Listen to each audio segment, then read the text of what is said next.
Can you describe to us parang what does that education crisis look like? How bad is it? It's pretty bad, no? It's pretty bad. And Oo. ito, hindi lang to galing sa anecdotes or galing sa sarili nating observation.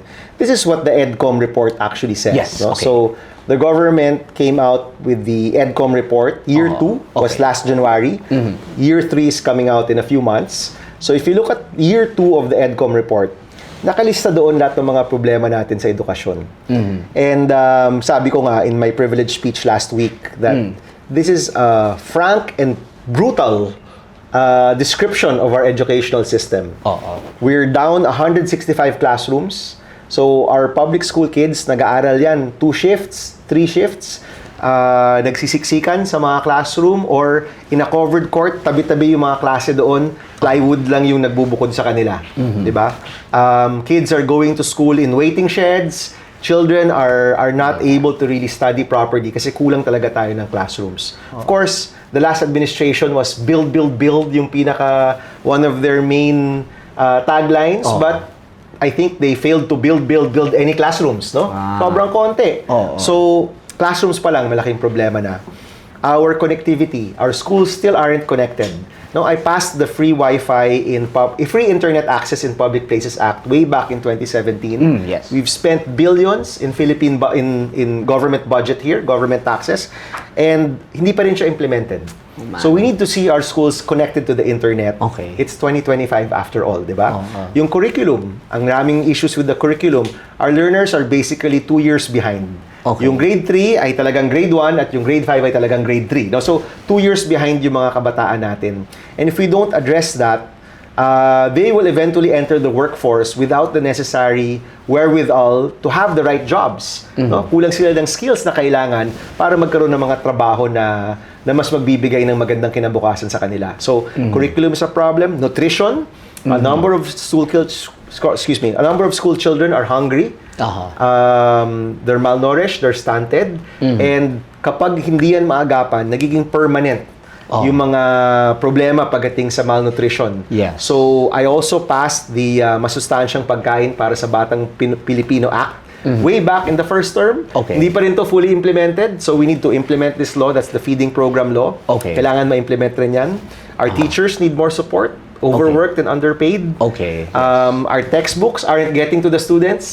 Kulang yung mga textbook ng mga estudyante natin or huli na sila pag dumating sa mga estudyante. And of course, yung trabaho. Our grade 12 graduates simply aren't employable. And the promise of K to 12 was that if you graduate grade 12, hindi ka nag-college pero nag-grade 12 ka, gumraduate ka, kaya mo na magtrabaho. And that's simply not the case right now. So, in the campaign, you remember, ano yung tagline natin? Libreng kolehiyo, siguradong trabaho. Exactly. So, yung siguradong trabaho part is both for college and the grade 12 students. We need to be sure na pag-graduate nila, grade 12 level or tertiary level, they're able to get the right jobs. Right now, that's not the case. Kaya may mga senators na nag-file ng abolition of grade 11 and grade 12 or may mga options to make it voluntary. All of these suggestions are coming out. But the root cause of that is because there's a failure in the grade 11, grade 12 in the senior high school system in the Philippines. And we also need to find a way to fix it, to reform it, to make sure that students who graduate will be able to find the right jobs. No? Okay, I see. So you have a lot of problems were outlined. You also gave a privileged speech recently. The 7 points in your education agenda. Could you lay out what those were the are? 7 basically. Oh, nga, I noticed. So that's the 7. But every point there, kumbaga, it will branch out into different sets of reforms. So for example, yung trabaho. The issue of trabaho is that kagraduate ako ng grade 12, hindi pa rin ako employable. So you have to look at the job market information. Is that utilized by the schools to create the courses needed for grade 11 and grade 12? Yung capacity ng mga schools to work directly with employers, for example. These are all the different reforms na kailangan gawin. On the other hand, some might say, let's just do away with grade 11, grade 12. Umabot ka ba sa grade 12? Yes. Umabot ka? Ako hindi na ako umabot eh. So, I had the old system, no? For 4 years of high school and all of that. So, kanina, we were talking about maybe one reform could be you allow colleges to just be 3 years. or Okay. just be 2 years, no? That's Yes. the suggestion of Senator Gatchalian, who used to be chairman of education. Okay. So, when you look at these problems, no, it really begins with identifying ano ba yung problema. Okay. Diba? And if we agree, and again, thanks to the EDCOM report, may basehan na tayo ng mga problema, then we start to talk about what are the possible solutions. This is where different ideas may come in. Okay. And sometimes, contradictory ideas rin yan. Oo. And during the hearings, mapag-uusapan yan, different groups will speak out and you give everyone an opportunity to speak out, to share Okay. their position on the matter. Okay. But at the end of that process, magde-decide ka as the chairman of the committee, what reforms are we putting out to the floor for a vote? Okay. Diba? That's why the committee is very important. Kasi dyan mo masasabi ano ba yung solutions na gagawin ng gobyerno, gagawin ng bansa natin.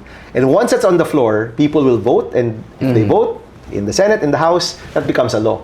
Okay. And then that's where you see the reforms actually happen. Okay. So, may track record yung opisina namin for passing important measures when it comes to education. Yes. We hope to continue that track record and really tackle all of these major problems, from classrooms to the curriculum, to textbooks, to support for teachers, nutrition, for jobs. Yes. Lahat yan, matatakal natin yan over the next couple of years. And new problems might come up, or certain problems, hopefully, matulungan natin to get resolved. Yes. But it's going to be an ongoing thing. And while I'm the chairman of this committee, tuloy-tuloy yung push for reforms. No? Okay, that's good. And I guess I want to ask you then about yung employability and how to improve employability among students. Some people would argue that, I guess, you have a mix of the education system that may be in need of reform, but maybe also the private sector might have some role to play in this employability issue. Parang is there who's at fault in all of this, and if anything, how can that employability gap be addressed? Yung who's at fault kasi, favorite topic yan ng mga politiko, di ba? Oo nga. Pero we're at that point kasi na, like, for example, sa classrooms, part of our investigation is trying to find out why government spends 2.5 to 4 million pesos per classroom. While LGUs and NGOs only spend less than 1 million pesos. Wow, that's big. Ang laki ng difference, di ba? Yan, pwede kong alamin yan who's at fault. Okay? Yes. Kasi klaro di ba? May kumikita, merong racket or whatever, aalamin natin yan. Pero pagdating dito sa mga ibang problema, it's less about who's at fault and maybe how can we move forward. Yes. No? It's very systemic, the issue. Yeah, and it's not easy. It's not like there's one person who made a mistake. Yes. I think, tama. looking back, I think si K-12, maganda talaga yung intentions niya. Pero sa implementation, when the rubber hit the road, marami palang mahirap. No? For example, we're in a particular city, kunyari, Quezon City. Okay. Diba? Ito yung mga possible jobs. In a perfect situation, your senior high school offerings for grade 11, grade 12 should directly relate to the possible jobs that are available. Okay. Diba? Which means na yung instructors na kailangan mo for these possible jobs, available rin sila na maging teacher for senior high school. Okay. Diba? So the coordination is job market information, so employers, job market, instructors, senior high school offerings, teaching the students, diba? Okay. In that perfect setup, your student would learn the skills needed. Hindi siya kailangan mag-college. They would learn the skills needed from the instructor who is skilled in this particular area. Yes. And they would learn that so they could work directly in the jobs that are available in the city. Okay. Ang nangyayari ngayon, hindi nagiging based on job market information yung course offerings. Okay. Or kung meron mang job market information, hirap yung mga schools to find the instructors to teach Yes. these particular courses. So, the question is, how can we move forward? And one of the laws that we filed, yung STEP program or STEP Act, School Yes. to Employment Program, Okay. basically creates the mechanism to have this job market information and gives the schools some leeway in terms of modifying the curriculum so that the students can be directly connected to the employers, no? Oh, that's smart. So, yung mechanism na yan, wala pa yan eh. So, by legislating that mechanism, we're hoping this issue can be improved, no? What I imagine is that the employers will directly work with the schools, and maybe for some aspects or for some subjects, kung talagang gusto ng school at ng employer na magkaroon ng magandang partnership, maybe the instructors comes from the companies. Sila na mismo magbibigay. Or yung OJT or yung work immersion, diretso na siya dun sa mga kumpanya para may hands-on training yung mga bata, di ba? So we have to bring this together. Kasi the whole idea of grade 11, grade 12 was about employability. So we have to bring the employers, the LGU, and the schools closer together para mas integrated siya. I'm interested in the senior high school employability. Parang what industries are you looking at, or what kinds of jobs are you looking at for senior high school? It depends on the area, di ba? So in the urban area, of course, some might say, BPO work, meron pa yan. Or recently we had a pilot, although SUC level to, hindi senior high school, with a firm that does parang they do the back-end work of a lot of financial institutions in the US. So ang kailangan nila, accountancy students. Diba? So we link them up to Batangas State University. Although, may accountancy track rin dapat ang senior high school, no? So we could have linked them there as well, diba? But even that track, hirap yung mga schools to find the teachers to teach senior high school accountancy track. Yung nangyayari, and I just heard this from Senator Gatchalian earlier, kinukuha nila mga math teachers to teach accountancy. So kind of related, but not exactly, Not diba? exactly, So yung mga ganung detalye yung nagkakaroon ng mismatch diba? So we're hoping that through the course of the next few months, we're able to really look at the reforms needed para yung schools natin, at least at the grade 11, grade 12 level, will be able to bring our students closer to jobs. That's a good way to approach this employability issue, because frankly a lot of people end up having to invest in college education. In reality, yung job they'll end up in after, would have only required like a senior high school degree.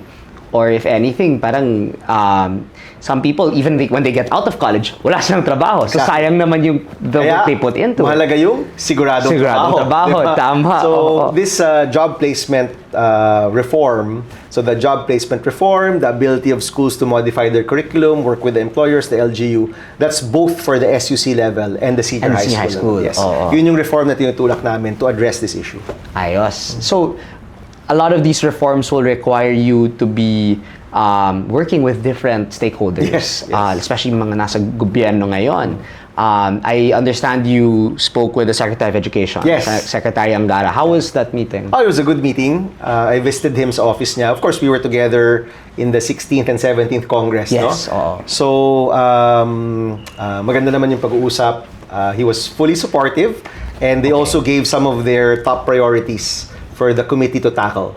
So we'll also be tackling some of the reforms that they want to push. So for example, yung masustansyang pagkain para sa batang Filipino, which is basically our feeding program law, which I sponsored in the first term. They want to amend it para palakihin yung coverage, para mas maraming ages at kabataan yung matarget at pabigyan ng pagkain. So of course, I said that we would support and we would hear that here at the Senate, no? So I think we'll be able to work together very well. It's a big portfolio. DepEd, they say, is the most difficult and the most important department, diba? So he needs all the help he can get. And from this side of the fence, which is basically the reforms, the oversight, and the budget, no? Kailangan talaga magtulungan dito. And I understand you want to push for a 4% budget. 4% of GDP. 4% of GDP. Yeah. I see. Is that how do we get to that point? Well, ano yan? So yung 4%, it's actually 4 to 6% of GDP. And that's that's an additional how many? We're computing it now kasi kakalabas rin lang nung budget So we're computing it now. But my guess is probably another 40 billion pesos 40 billion. To hit the numbers. And yan yung prescribed ng United Nations pagdating sa proper investment in education.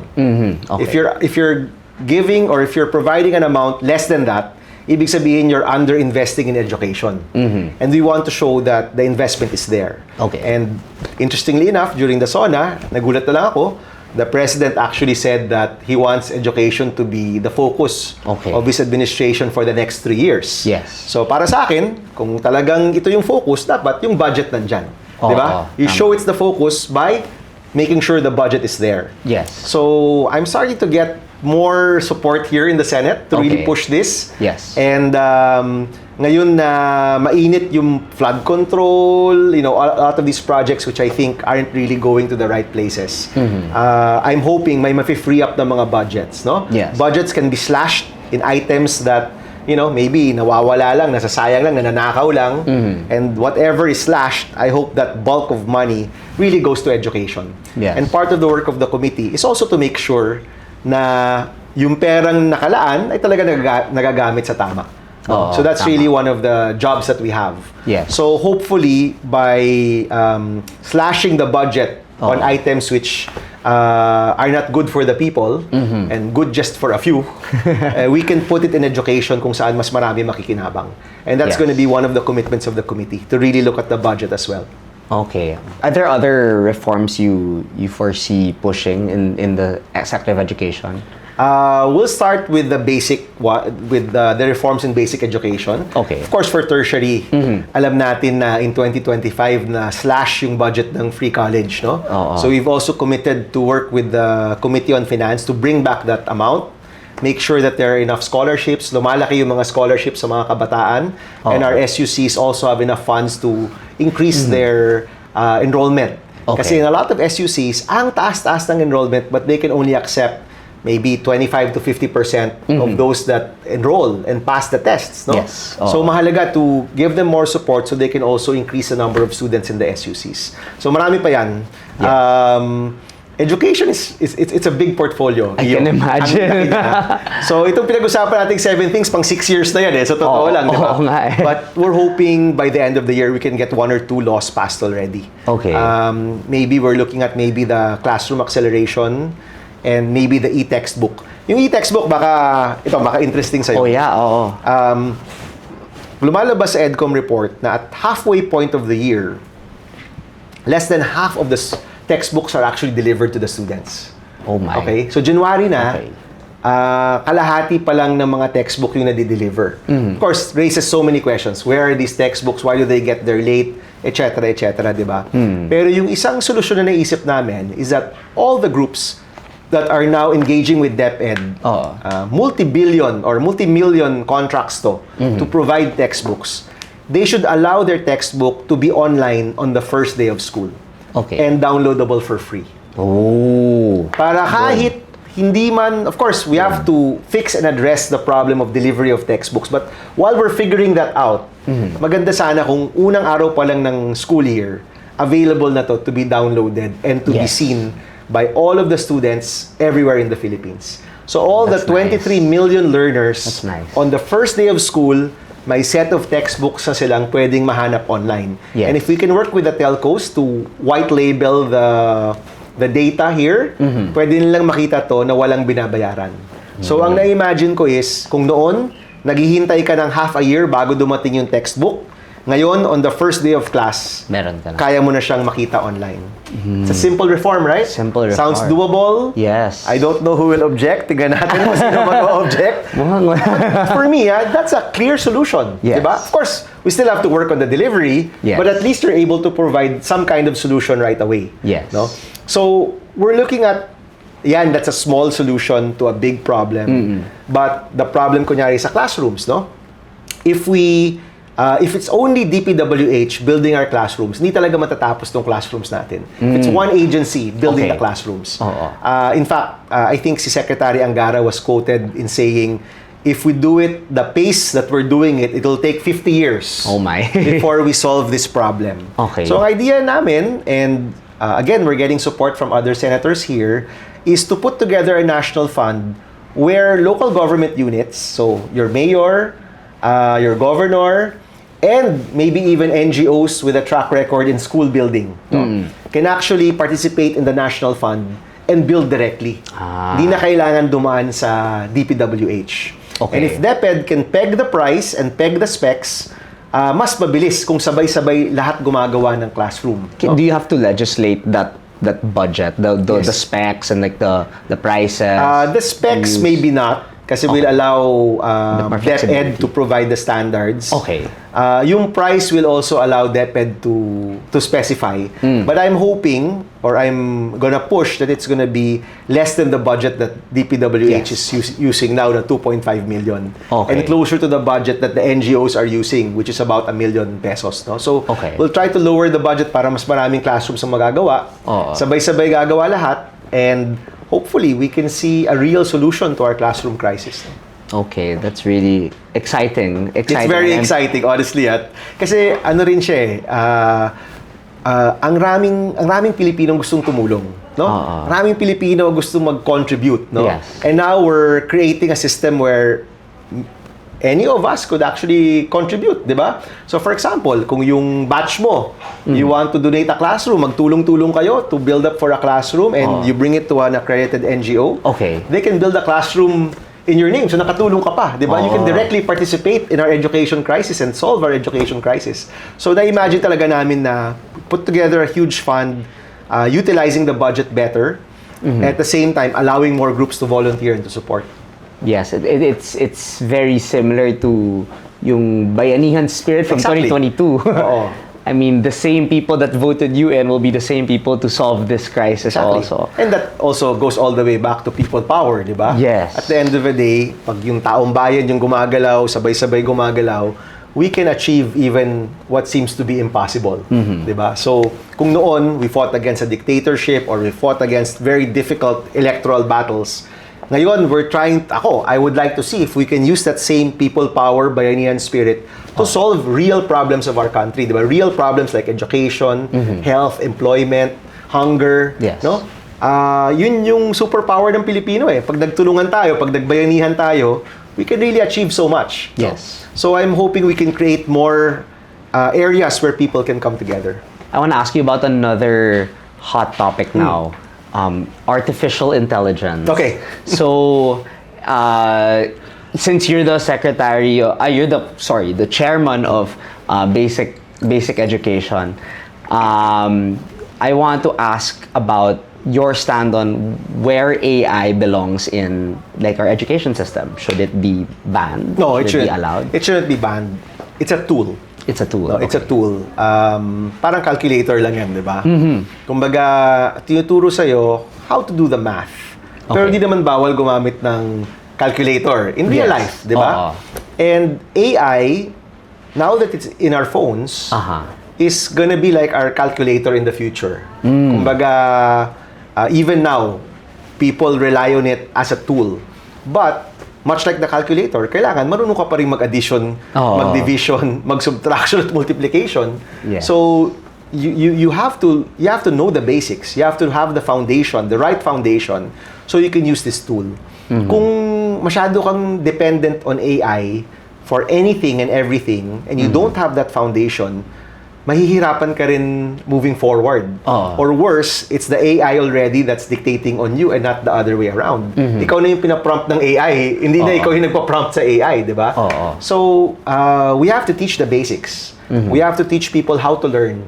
We have to have critical thinking. Ito yung mga basics of education, di ba? Yes. While at the same time, utilizing all the tools at our disposal. Okay. And that's the way I see it now, no? You can't ban it. It's already part of our telephones. Yes. Iba pa nga yung computer eh. Ngayon, telephone na eh. Oo nga eh. So it's even closer. It's in your pocket, literally, di ba? So I think for our educational system, kailangan they should get their heads around it that it's here to stay, and we should learn how to use it best. But for me, you can use it best if you have the basics. If you know the basics. Kung kaya mo yung basics of reading, comprehension, mathematics, if you have those basics, then you can use any tool to support you in any of your endeavors. So it's really a supplementary, AI plays a supplementary role in it should. Ang problema kasi dyan, kapag siya na yung main. Oo nga eh. Diba? Kasi kaya mong, you could survive eh, na yun yung main mo, di ba? But you're doing yourself a disservice. Kasi pag masyado kang nakasandal doon, you'll eventually gagraduate ka nga, wala ka namang natutunan. Parang sinayang mo lang yung oras mo, sinayang mo yung pera mo. Yeah. Diba? You have to end your educational journey with having learned something. And if you've learned something, you can utilize all these tools better also. Hey there, thanks for watching the highlights of the Hey Eiyo podcast. If you enjoyed, why don't you like this video and subscribe to my channel? You may also watch the full episode by clicking the clip in the middle.